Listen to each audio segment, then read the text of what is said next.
Let's zoom out a couple galaxies and orbitals and try to comprehend a massive, glorious being that rules over the totality of existence.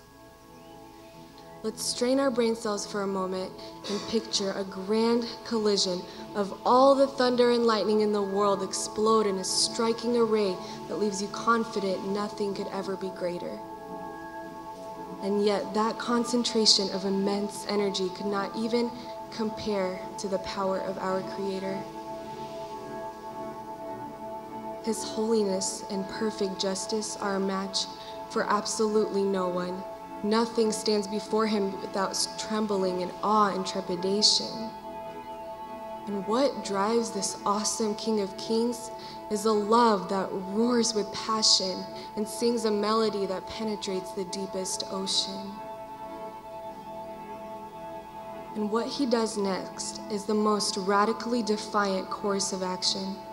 Jesus Christ left his abundant riches, his magical glory, and of his own free will came down and sacrificed his life so you and I could have a happy ending to our story. The Creator became his creation because his love is so vast. So if he could love such an imperfect being as myself, then it makes no sense to do anything other than to love my perfect Redeemer at last. Here's the kicker. Where of my own free will I desire to know Christ and to be holy, there are times that I fall, trying desperately to be good and failing. And what I'm about to say next continues to utterly amaze me.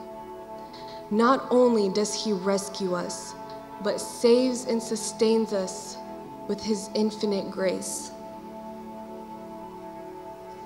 When I can't bring myself to love, he loves through me. When I can't muster the charisma and the energy, his spirit fills me. He saves and sustains those who choose to follow because his love is so unconditional. Christ is ahead of me, over me, in me, and flowing through me. And I don't know about you, but his grace is what inspires me to live holy. My brothers and my sisters, the King of the universe died in our place and continues to cover our lives in his mercy and grace. Where I am unqualified, he remains faithful and simply calls me to abide. So I am entreating you, let's show the love. Let's be so transformed by Christ that his love is alive and roaring and burning and kicking inside. Because his death isn't a compromise. It's not a matter of defining how much of the world and of Jesus we can have at once. It's either all in or all out. There's no middle ground. Because Jesus didn't give up just part of his glory to come save us. He sacrificed the summation of everything he had. He didn't suffer for a few hours and call it a night. He suffered and died the most horrible, humiliating death. And in light of this, my perspective of everything completely revolves. And any anxiety over what people say of me and what people think of me totally dissolves. No longer will I be ashamed of the gospel, because 2 Corinthians 12:9 states that God's power is made perfect through weakness. So run this race persistently and show the love to everyone you encounter.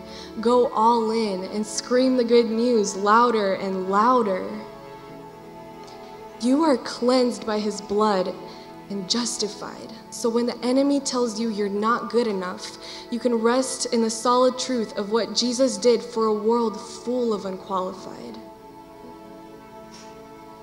So pick up your cross and shake off those chains of doubt and insecurity. Take courage, dear friend, and run this race in love and in purity. Slava Bogu.